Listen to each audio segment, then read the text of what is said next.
Menurut UNICEF, kesehatan mental adalah kondisi di mana batin kita berada dalam keadaan tentram dan tenang, sehingga memungkinkan kita untuk menikmati kehidupan sehari-hari dan menghargai orang lain di sekitar. Di Indonesia, masyarakatnya masih menstigmatisasi orang dengan gangguan jiwa, menganggap mereka berbahaya, dekat dengan kekerasan, dan perlu diwaspadai. Halusinasi adalah salah satu gejala gangguan persepsi sensori yang dialami oleh pasien gangguan jiwa. Pasien dapat mendengar, merasa, mencium aroma, dan melihat sesuatu yang kenyataannya sebenarnya tidak ada.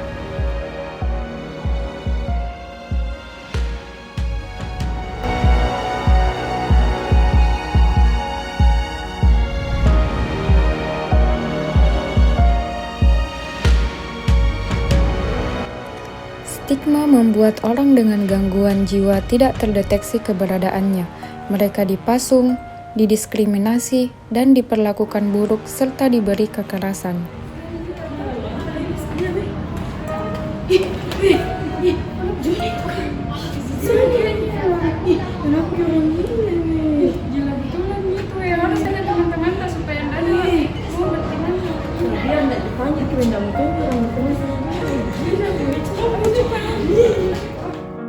Stigma membuat individu dengan gejala gangguan mental tak berani memeriksakan kondisi kejiwaannya.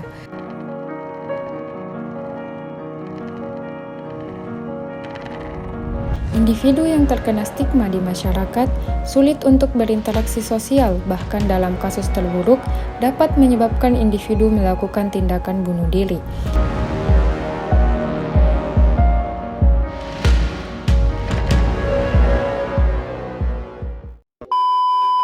Sangat buruk bukan dampaknya?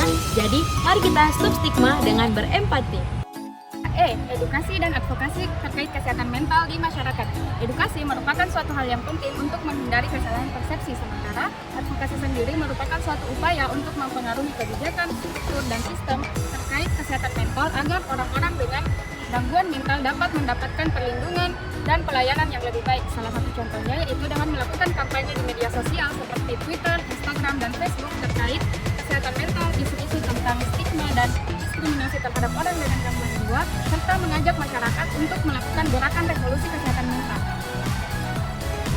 Dan menginformasikan terkait kelompok pendukung. Kelompok pendukung merupakan hal yang sangat penting bagi orang dengan gangguan jiwa agar orang tersebut tidak merasa sendiri.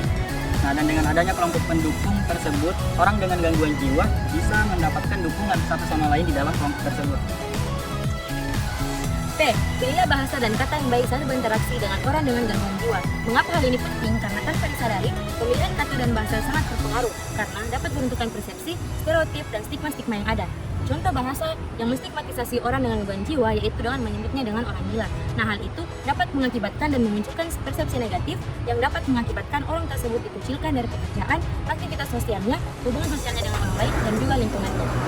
Ada dan hadir saat mereka membutuhkan. Langkah ini dapat dilakukan dengan menghadirkan diri kita secara utuh saat mereka membutuhkan kita dan saat mereka ingin didengar, bukan malah menjauhi dan tidak mempedulikan mereka. Tindaki dengan segera. Hal terpenting yang dapat kita lakukan adalah mendapatkan pertolongan untuk kondisi tersebut atau mendorong orang-orang dengan gangguan jiwa yang sedang berjuang untuk melakukannya. Jangan biarkan rasa takut menghalangi Anda untuk memeriksakan diri. Ikut mendukung aspek spiritual orang dengan gangguan jiwa. Salah satu cara untuk menjauhi stigma adalah dengan melibatkan aspek spiritual pada orang dengan gangguan jiwa. Karena aspek spiritual merupakan aspek kehidupan yang berkaitan dengan nilai, tujuan, dan makna yang diyakini seseorang dalam hidupnya. Dan juga dengan melibatkan aspek spiritual, orang dengan gangguan jiwa bisa lebih kuat dan bisa lebih maknai menjalani kehidupannya. Stigmatisasi mempengaruhi penyembuhan orang dengan gangguan jiwa. Semakin sedikit stigma, maka semakin besar juga peluang kesembuhan bagi orang dengan gangguan jiwa. Begitupun sebaliknya, semakin banyak stigma yang ada, semakin besar pula penghambat proses pemulihan orang dengan gangguan jiwa. Jadi, mari dukung ODGJ Pulih. Stop stigma dengan empati. Bye-bye!